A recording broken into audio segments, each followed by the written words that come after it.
Stop विजय बनाने के लिए हृदय से आभार व्यक्त करता हूं।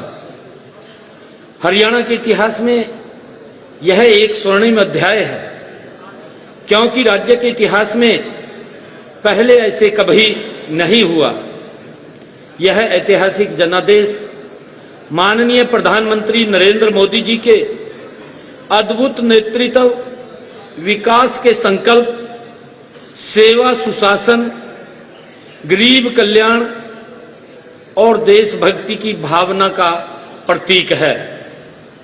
हम अपने वर्ष 2024 के संकल्प पत्र के अनुसार नए संकल्पों को और अधिक दृढ़ता के साथ पूरा करेंगे।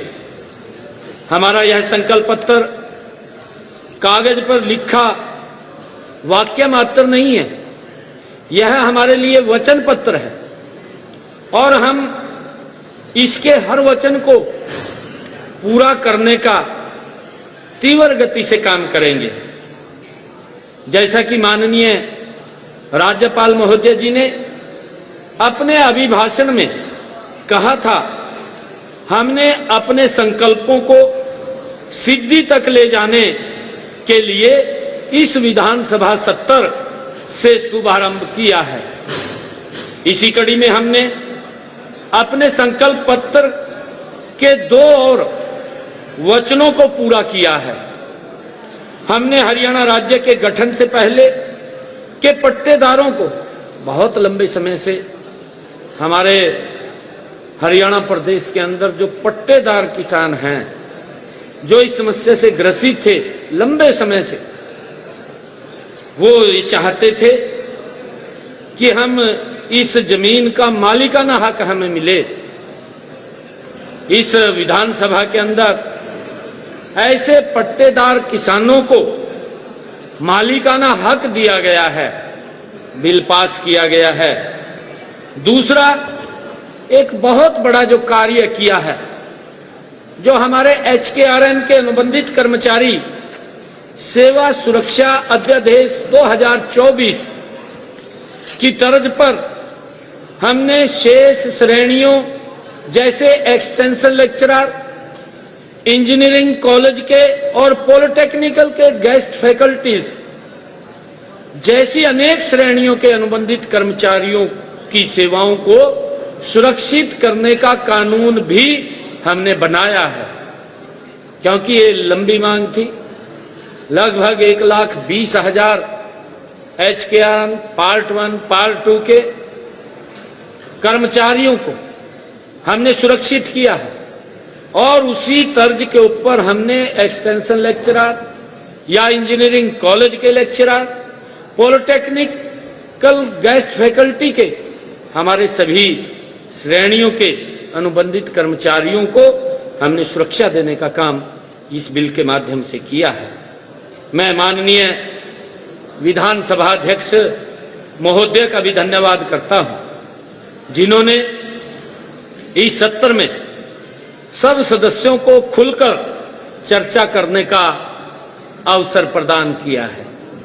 माननीय अध्यक्ष जी ने एक भी माननीय सदस्य को, हमारे 40 नए माननीय सदस्य इस विधानसभा के अंदर आए हैं, हर माननीय सदस्य ने अपने क्षेत्र के साथ साथ बहुमूल्य सुझाव वो दिए हैं और उसके लिए माननीय अध्यक्ष महोदय ने खुलकर के समय हर सदस्य को दिया है, ताकि वो अपनी बात को खुल करके रख सके, चर्चा कर सके। मैं सभी विधायकों का भी दिल से धन्यवाद करता हूं, जिन्होंने सार्थक चर्चा की है। उनके द्वारा किया गया विचार मंथन और निर्णय अत्यधिक रचनात्मक व उपयोगी रहा है।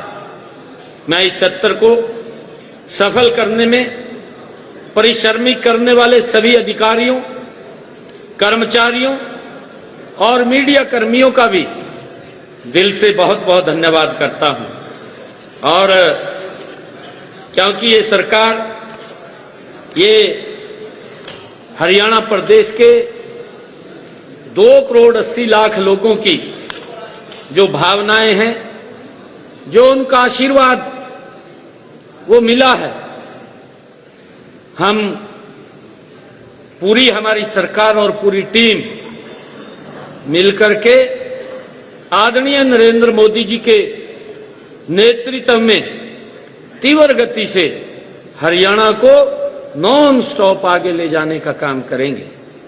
आदरणीय प्रधानमंत्री जी के उस संकल्प को, जो प्रधानमंत्री जी ने संकल्प लिया था कि जब इस आजादी का हम 100वां वर्ष मनाएंगे, जब 2047 तक ये भारत ये विकसित राष्ट्र बनेगा, उसके लिए जी तोड़ मेहनत करेंगे। हम आदरणीय प्रधानमंत्री जी के उस संकल्प को आगे बढ़ाते हुए हरियाणा को 2047 तक विकसित करने का हमारी सरकार प्रण लेती है। आदरणीय प्रधानमंत्री जी के साथ कंधे से कंधा मिलाकर के हम भारत विकसित बनेगा, हरियाणा भी उसके साथ तीव्र गति से विकसित बनेगा। मैं सभी को पुनः बहुत बहुत बधाई और शुभकामनाएं देता हूं और हमारे मीडिया कर्मी, हमारे विधानसभा के सभी कर्मचारी, हमारे माननीय अध्यक्षगण, हमारे अधिकारीगण, जो भी इस सिस्टम के अंदर विधानसभा के संचालन के अंदर जिन्होंने अपनी भूमिका अदा की है, या हमारे हरियाणा प्रदेश के ऐसे लोग जो एक एक सेकंड की नजर इस विधानसभा के ऊपर रखे हुए थे कि सरकार क्या निर्णय कर रही है, उन सब का भी मैं दिल से बहुत बहुत धन्यवाद करता हूं और सभी को बहुत बहुत बधाई देता हूं। एक बड़ी घोषणा आपने राज्यपाल के भाषण में की, बहुत बड़ी घोषणा थी जो किसी संकल्प पत्र में नहीं थी, आपके किसी भाषण में नहीं, किसी चुनावी वादे में नहीं थी कि सभी सीईटी पास बच्चों को 1 साल तक अगर नौकरी नहीं दे पाए तो 9,000 रुपये मासिक बांध दे देंगे, स्टाइपेंड देंगे। ये उसमें थोड़ा क्लैरिफाई नहीं हो पाया कि वो जो पुरानी हो चुकी है सीटी उन बच्चों पे लागू होगा या नए जो सीटी होगा उन पे लागू होगा, ये कब से लागू होगा, ये थोड़ा सा अगर आप क्लैरिफाई करें तो सारे बच्चे उसकी तरफ देख रहे हैं। ग्रुप सी और डी के जो सीटी है सब पे लागू है या ग्रुप सी के साथ? नहीं, जो हमने कहा है कि जिन्होंने सीटी पास किया है और जो हरियाणा सरकार के अंदर नौकरी नहीं लग पाए हैं, उनको 2 साल तक सरकार 9,000 रुपये देने का काम करेगी। आगे भी हम सीटी की जल्दी ही वो परीक्षा हो और नए बच्चे उसके अंदर जुड़े।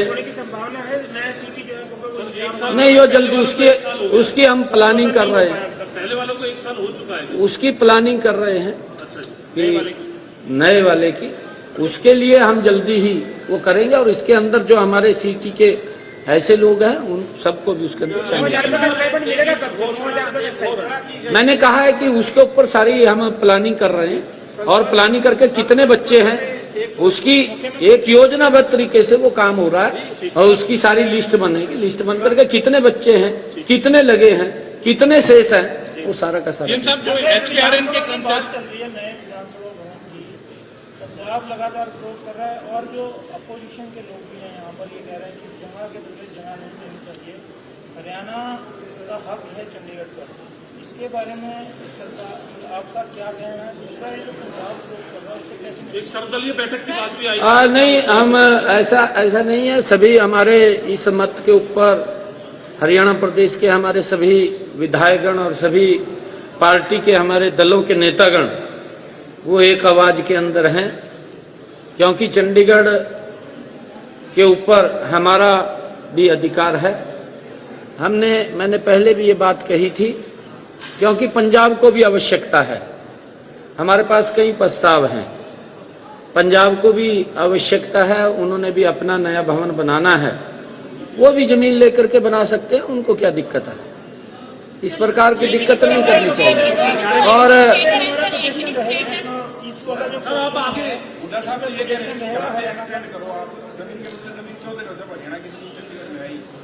नहीं, देखिए उसके अंदर, क्योंकि ये सारा का सारा एरिया जो है उसके अंदर आता है, ये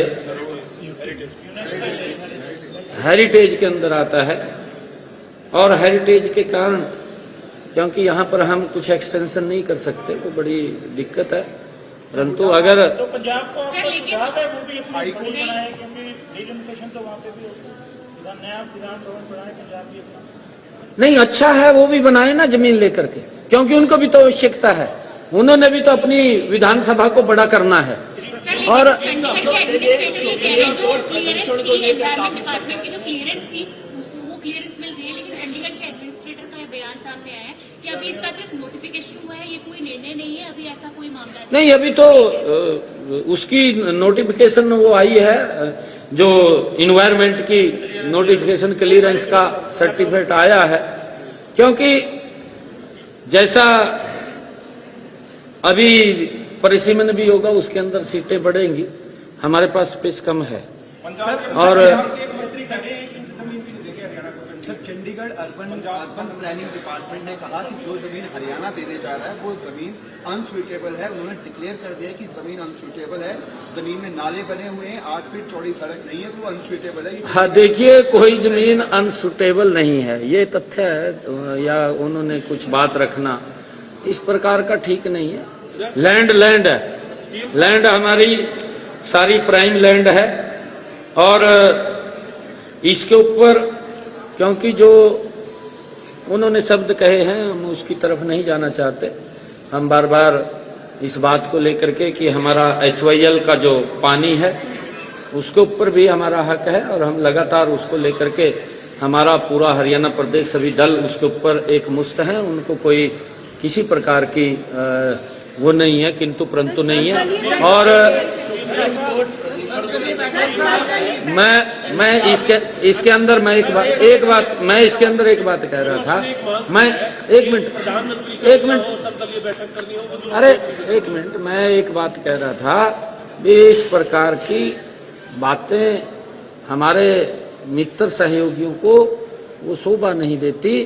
हमें इस पवित्र मंदिर के अंदर बैठ करके मानवता के हित में निर्णय करने चाहिए, और मानवता के हित में निर्णय होते हैं, सभी को अच्छा लगता है।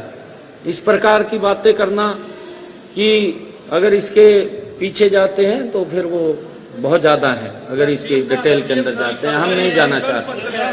संकल्प पत्र में 2100 रुपए की लाठी बहन योजना था, वो घोषणा किया गया था कि दिया जाएगा सरकार बनने पर, तो पहला सत्र भी समाप्त हो गया, तो कब तक ये शुरू होने की संभावना है? हाँ जी, तो 18 से 60 साल तक की महिलाओं को 2100 रुपए देने की बात आपके संकल्प पत्र में थी, तो पहला सत्र भी समाप्त हो गया, उसको कब तक वो जारी करेंगे? देखिए, हमने अपने संकल्प पत्र के लगातार, ये पहला हमारा सेशन है, हमने जो बड़े निर्णय किए हैं, जिस दिन सप्ताह के बाद मैं अपना चार्ज लिया था उसी दिन ही हमने हरियाणा के जो किडनी के पेशेंट थे, जो डायलिसिस कराते थे, ऐसे लोगों को फ्री में डायलिसिस करने का निर्णय किया था, हमारे संकल्प पत्र का हिस्सा था। हमने पट्टेदारों के लिए आज ये बिल लेकर के आए हैं। पट्टेदार या पंचायत जमीन के ऊपर किसी ने अपना घर बनाया है या पट्टेदारों की लैंड है, उसको भी हमने सुरक्षित किया है। ये हमारा संकल्प पत्र का ही विषय था। और हमने जो हमारे HKRN के लोग थे, हमको सुरक्षित करने का विषय था। और उसके अंदर एक्सटेंशन लेक्चरर, जो पॉलिटेक्निकल के लेक्चरर, ये जो अभी बिल आया है, धीरे धीरे करके हम एक एक वायदा अपना पूरा कर रहे हैं। मैंने कहा है, हमने ऐसा नहीं है, अगर हम देखते हैं विपक्षी जब आते हैं 2-2 साल तक तो मैनिफेस्टो को उठा करके नहीं देखते थे, और 2 साल बाद भूल जाते भी हमारा कोई मैनिफेस्टो था, वो फिर ऐसी डस्टबिन में चला जाता था। परंतु हमारे लिए ये संकल्प पत्र, ये हमारे लिए अपना एक वचन पत्र है, ये संकल्प पत्र नहीं है।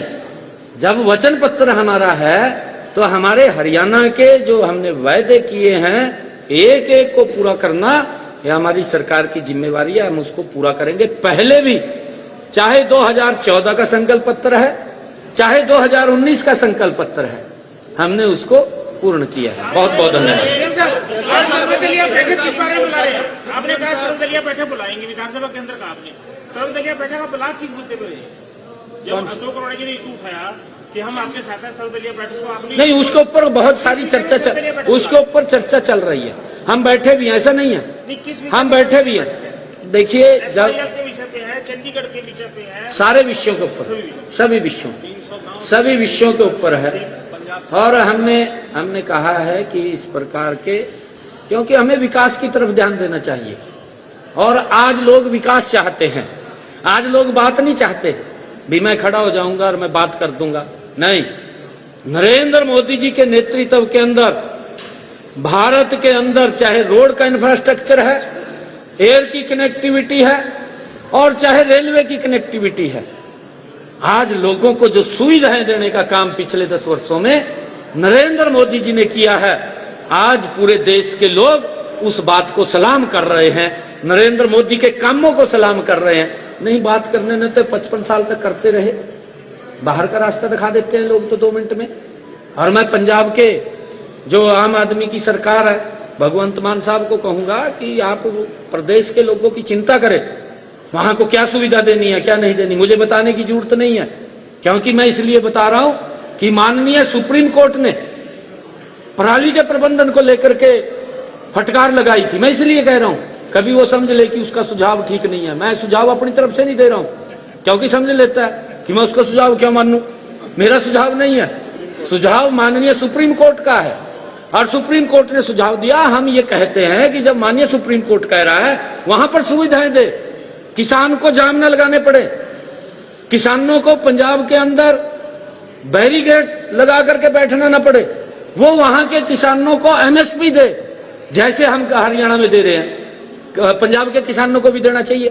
वो लगातार इसके लिए संघर्ष कर रहे हैं। और मुख्यमंत्री आपका ये पहला सेशन था, कैसा अनुभव रहा? जितने फैसले आपने लिए, कैसा लगा आपको पहला सेशन था? वैसे तो आप भी ऊपर से सारा कुछ देख रहे थे और दिखा रहे थे, आपको भी अच्छा लगा, हमें भी अच्छा लगा है। बहुत बहुत धन्यवाद।